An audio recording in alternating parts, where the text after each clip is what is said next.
Hola, bienvenidos a Esquina Literaria. Soy Yolanda Miranda y les estoy compartiendo la lectura de este libro de Vicente Garrido, Perfiles Criminales, un acercamiento a los asesinos en serie más famosos de la historia.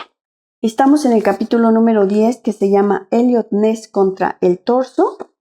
Y el día de hoy vamos a leer Investigación de los crímenes de El Torso.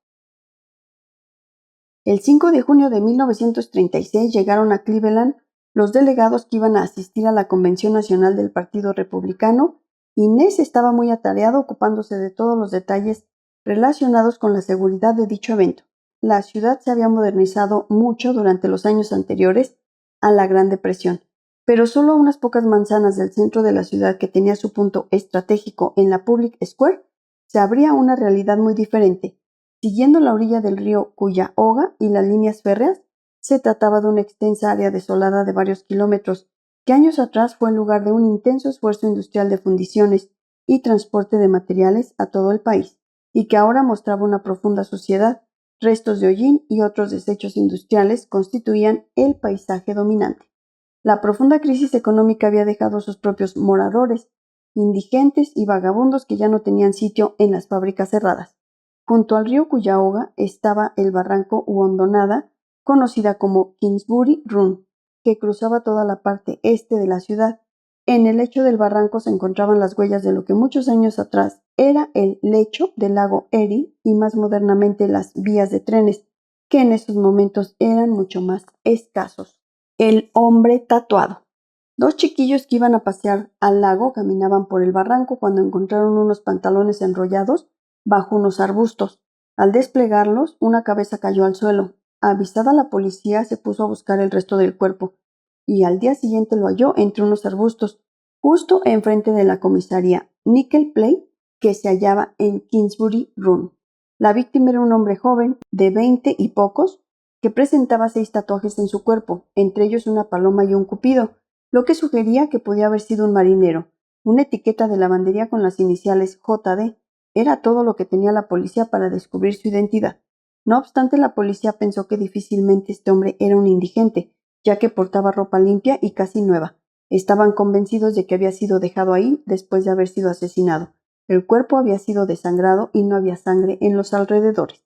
El forense Arthur Pierce concluyó que el hombre tatuado había muerto por decapitación, al igual que Florence Polillo, la prostituta asesinada en enero de 1936. Los dos hombres muertos encontrados también en Kingsbury Road en septiembre de 1935, Desconocido 1 y Edward Andrassy.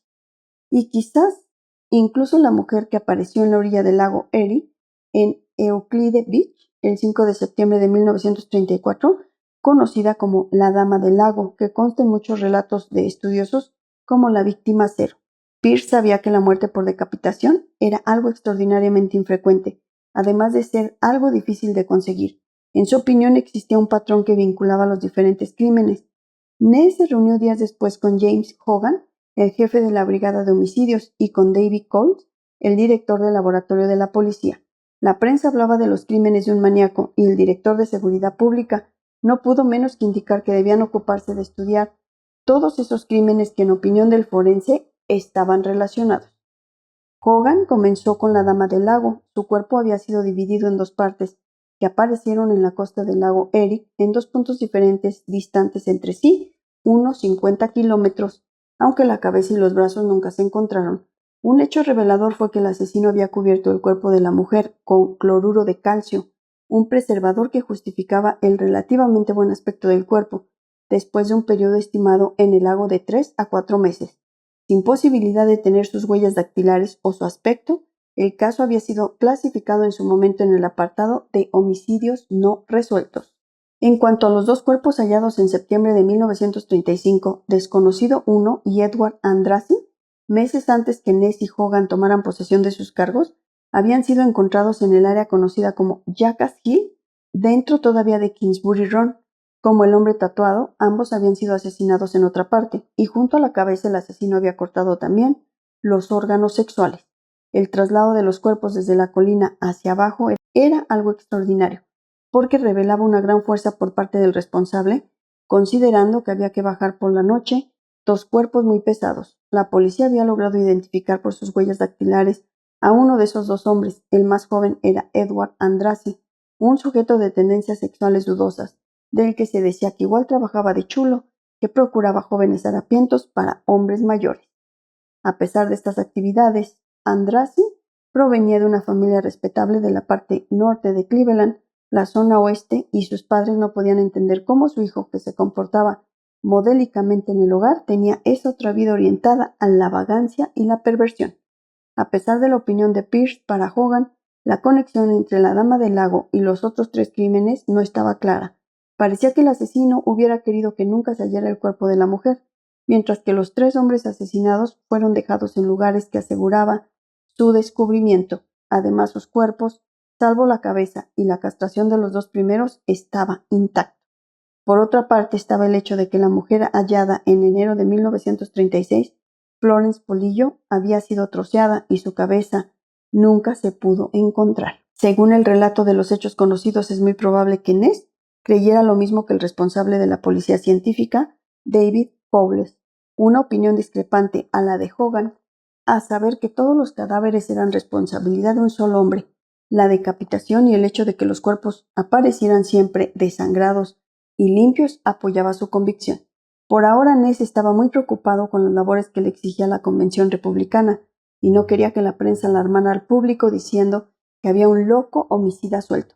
Por otra parte, a Ness siempre le preocupó más su labor de procurar que Cleveland fuera una ciudad más segura y próspera. Detener a un asesino era tarea de todos los policías de homicidio, no suya. Semanas después de que finalizara el evento de la Convención Republicana, Ness volvió a poner todos sus esfuerzos en la seguridad de otro gran acontecimiento, la exposición del Gran Lago, una especie de híbrido entre feria mundial y parque temático que por poco dinero permitía un tiempo de solaz para gran parte de la población castigada por la crisis de la depresión. Ness aprovechó el enorme gentío que se sucedió durante varias semanas visitando la exposición para exhibir un molde de la cara del hombre tatuado, con el objetivo de que alguien pudiera reconocerlo e identificarlo, pero tal medida resultó infructuosa. El asesino, mientras tanto, no daba tregua. El 22 de julio se encontró el cuerpo de un varón decapitado que presentaba 2 peculiaridades notables en relación con los cadáveres anteriores. Desconocido 3 había sido asesinado en el lugar donde se halló el cadáver, y ese lugar era la zona noble de Cleveland. La parte oeste, si bien estaba cercano a un campamento de indigentes conocido como Big Creek, el forense determinó que su fallecimiento se había producido 2 meses antes. El corte de la cabeza había sido extraordinariamente preciso, a pesar de que la prensa empezaba ya a describir artículos alarmantes sobre el asesino en serie. Hay en algún lugar en el condado un loco cuyo extraño dios es la guillotina. Era uno de los comentarios de prensa que empezaban a sucederse. La semilla de la histeria no llegó a prender por los acontecimientos de distracción que se sucedían ese verano y sobre todo porque Elliot Ness seguía implacable su lucha contra mafiosos y casas de juego ilegales. Debido a la tarea de renovación que había realizado Ness con la policía, la mafia ya no se sentía protegida mediante los sobornos, por lo que estaba empezando a abandonar Cleveland mientras Ness siguiera de responsable de la seguridad pública. Todavía la prensa estaba más pendiente de los logros de Ness contra la corrupción y el crimen organizado que del loco homicida. Por desgracia para el ex agente del Tesoro, esta situación no iba a durar mucho más. En efecto, esa relativa tranquilidad ante la existencia del carnicero loco, como la prensa ya le denominaba, tenía los días contados. El 10 de septiembre, un vagabundo que esperaba subirse a un vagón de carga en dirección, vio en Kingsbury Run 2 pedazos de un torso humano que flotaban a la orilla del río Cuyahoga, desconocido 4. No se pudo recuperar nada más, ni la cabeza ni ninguna otra parte del cuerpo. El forense determinó que había sido asesinado un par de días antes. Ness estaba muy irritado. Todo este asunto del lunático homicida le estaba desviando de su principal foco de atención, que era combatir la corrupción policial y la convivencia de los mafiosos con determinados sujetos relevantes de la sociedad. Para ello trabajaba codo a codo con un fiscal que compartía su mismo ideario, Frank Cullitan. De nuevo, Ness se reunió con sus hombres y ordenó que 20 detectives se integraran de modo permanente a la investigación. Una de sus primeras misiones fue investigar cada chabola de Kingsbury Run, requisando cualquier cosa que pudiera ser susceptible de constituir un indicio para la captura del asesino. El responsable de la brigada de homicidios, Hogan, contaba con 2 inspectores de gran determinación, Martin Zalewski y sobre todo Peter Merylo, un sujeto un tanto excéntrico que hablaba varias lenguas y que había comenzado como policía de carretera, pero que era de un tesón extraordinario. De hecho, mucho después de que la investigación se cerrara oficialmente, él dedicó varios años más a investigar el caso en su tiempo libre. La policía empezó una labor ingente de investigación, además de interrogar a los miles de indigentes que tenían su hogar en Kingsbury Run y aledaños. Registraron los hospitales mentales en busca de posibles pacientes fugados o dados de alta que pudieran ser peligrosos por sus antecedentes.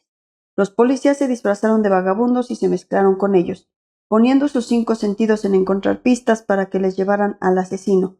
Esto último corrió a cargo de una unidad especial que creó Ness, denominada Los Desconocidos, compuesta por agentes nuevos de toda confianza y elegidos con gran cuidado.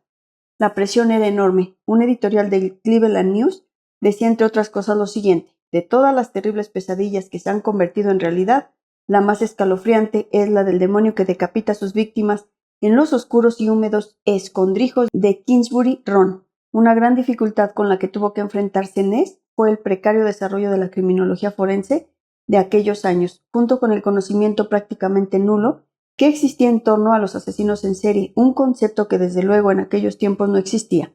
De hecho, podemos decir que el torso fue el primer asesino en serie del que se ocupó la policía en el desempeño de su trabajo en Estados Unidos. Es cierto que a finales del siglo XIX existió la figura del temible Dr. Holmes en Chicago, pero este no fue investigado ni detenido como un asesino múltiple, sino como el autor de un robo de caballos. El descubrimiento de sus crímenes fue obra de un detective privado que trabajó para una compañía de seguros. Así pues, el destino no solo había puesto a Eliot Ness enfrente del mayor gángster de su época, Al Capone, sino del primer asesino en serie identificado por una fuerza policial moderna, el torso. Estaba claro que el sistema tradicional de investigar un homicidio aquí no podía funcionar porque consistía en el hecho de, una vez identificada la víctima, investigar en su círculo de familiares, amigos y enemigos hasta dar con el culpable, aquel que tenía un motivo comprensible. Por desgracia, la identificación de la víctima ya suponía, en este caso, un problema de enorme magnitud, y en los pocos casos en los que esto se había conseguido, su pertenencia al mundo de la marginación había llevado a la policía a un callejón sin salida. ¿Qué era en esencia lo que conocían hasta ese momento? Poca cosa. Lo más sustancial podría resumirse del siguiente modo: el asesino tenía que ser un varón fuerte por el peso de los cuerpos y la fuerza requerida para los desmembramientos. Sabía manejar un cuchillo o un hacha con gran habilidad, lo que le asociaba a oficios de medicina, algo que en esos tiempos era poco creíble, ya que un médico era un pilar de la sociedad, o de carnicería, o bien con una gran experiencia en la caza. Debía vivir cerca de Kingsbury Run, ya que todos los cadáveres, salvo desconocido 3, habían aparecido en ese lugar, y exceptuando también a la dama del lago o víctima cero. Dado que las muertes implicaban el desangrado de los cuerpos, el asesino debía de contar con una base de operaciones donde matar y descuartizar los cuerpos, de modo tal que cuando los transportara ya estuvieran limpios. Podría tratarse de una tienda, de una consulta médica o de un piso habilitado con ese fin. El asesino elegía gente miserable cuya muerte no sería lamentada por nadie y que una vez descuartizada sería difícilmente identificable. El torso se burlaba de la policía. El cadáver del hombre tatuado había sido abandonado, salvo la cabeza, a pocos metros de la estación de policía de Nickel Plate. Ness no era un investigador de homicidios, no se ocupaba personalmente de realizar la investigación, sino de dirigirla. Ya existía un jefe de policía, Matowich, un jefe de la brigada de detectives Hogan y los mejores policías de homicidios que era posible encontrar en el estado, encabezados por Merylo y Zalewski, pero pronto todo esto se reveló insuficiente cuando el carnicero loco regresó a la primera plana de los periódicos con el hallazgo de un nuevo cuerpo, el 23 de febrero de 1937. Esta vez era una mujer que apareció en la orilla del lago Erie, en Euclide Beach, justo en el mismo lugar donde en 1934 se había encontrado la dama del lago. La víctima número 7 apareció con el torso limpio, sin cabeza, solo el torso, desconocida 5. Un hecho que notaron los forenses fue que el asesino no había mostrado la misma habilidad en los cortes que en los cadáveres anteriores, ya que presentaba varias marcas de golpes vacilantes. Se dictaminó que había muerto 3 o 4 días antes de ser hallado el torso. El forense Arthur Pierce fue sustituido por Samuel Herbert, un profesional pujante, pero al que le gustaba mucho la atención de los focos, y que discrepó en muchas ocasiones de Ness, particularmente cuando revelaba cosas a la prensa, algo que disgustaba profundamente al ex agente del Tesoro. Pero Herbert opinaba lo mismo que Pierce y el propio Ness. Esas muertes eran obra de un mismo asesino que buscaba víctimas muy difíciles de identificar. De hecho, hasta ese momento solo habían sido identificadas dos, Edward Andrassy y Florence Polillo, la mujer hallada en enero de 1936 de profesión prostituta. Espero que les haya gustado la lectura del día de hoy de este libro, Perfiles Criminales, de Vicente Garrido, un acercamiento a los asesinos en serie más famosos de la historia. Los invito a que me dejen sus comentarios, se suscriban al canal, le den like a la lectura, la compartan y me sigan en mis redes sociales. Muchas gracias por escucharme.